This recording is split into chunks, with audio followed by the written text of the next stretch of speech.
सिरोंचा नगरपंचायतीच्या हद्दीतील वॉर्ड क्रमांक 12 मध्ये 40 ते 50 वर्ष जुनी सुमारे 50 फूट खोल विहीर करून कॉन्क्रीट स्लॅब टाकून बंद करण्यात आल्यानं वाद निर्माण झालाय।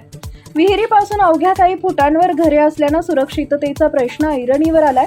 नागरिकांच्या मते योग्य तांत्रिक प्रक्रियेविना केवळ झाकण टाकल्यास भविष्यात जमीन खचण्याचा धोका संभावतो। कामावेळी अधिकृत अभियंता उपस्थित होता का आणि आवश्यक परवानग्या घेतल्या का याबाबत ही शंका व्यक्त होत आहे।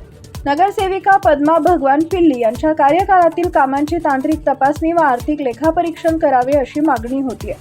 प्रशासनाने पारदर्शकतेसाठी अधिकृत स्पष्टीकरण द्यावे अशी नागरिकांची अपेक्षा आहे।